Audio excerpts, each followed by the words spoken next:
سیدہ عائشہ فرماتی ہے میرے ہاتھ سے سوئی گم ہو گئی، گھر میں چراغ نہیں تھا، بیٹری لالٹین کا کوئی انتظام نہیں تھا، اللہ کے محبوب میرے گھر میں تشریف لائے، میں نے گم کردہ سوئی تلاش کر لی۔ صحابہ کرام فرماتے ہیں ہم راستے پہ چلتے، ہمیں ٹارچ بیٹری لالٹین کی ضرورت نہیں پیش آیا کرتی تھی، رسول اللہ کی روشنی پر ہم سارا سفر طے کر لیا کرتے تھے۔ وہ شان والا پیغمبر آپ کو اللہ نے دیا ہے، اللہ کے محبوب شان والے، اللہ کے محبوب شان والے، کتنے شان والے، کتنے مقام والے، کتنے مرتبے والے۔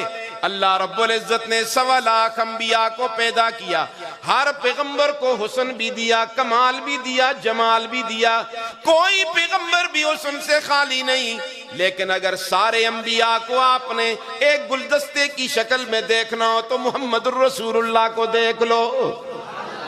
فرمایا لِكُلِّ نَبِيٍّ فِي الْأَنَامِ فَضِيلَةٌ لِكُلِّ نَبِيٍّ فِي الْأَنَامِ فَضِيلَةٌ وَجُمْلَتُهَا مَجْمُوعَةٌ لِمُحَمَّدٍ۔ ایک ایک خوبی جو ایک ایک پیغمبر کے اندر تھی وہ ساری خوبیوں کا مجموعہ ہے آمنہ کا لال۔ بلکہ یوں کہوں تو بے جا نہیں ہوگا کہ کائنات حسن جب پھیلی تو لامحدود تھی، جب سمٹی تو تیرا نام بن گئی، جب سمٹی تو تیرا نام بن گئی۔ سنو اللہ کے محبوب کی شان، اللہ کے محبوب کی خوبصورتی سنیے۔ ایک شاعر بڑے عجیب انداز میں رسول اللہ کی تعریف اس انداز میں کر رہا ہے، فَإِنَّهُ شَمْسُ فَضْلٍ هُمْ كَوَاكِبُهَا فَإِنَّهُ شَمْسُ فَضْلٍ هُمْ كَوَاكِبُهَا يُظْهَرْنَ أَنْوَارُهَا لِلنَّاسِ فِي الظُّلَمِ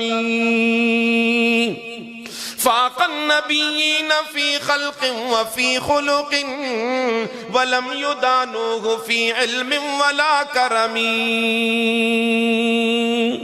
اللہ کا محبوب سورج کی طرح، باقی انبیاء ستاروں کی طرح، اللہ کا محبوب سورج کی طرح، باقی انبیاء، آپ بولیں گے تو مزہ آئے گا نا، باقی انبیاء ستاروں کی طرح۔ سورج جب آ جاتا ہے تو ستاروں کی روشنی ماند پڑ جاتی ہے نا۔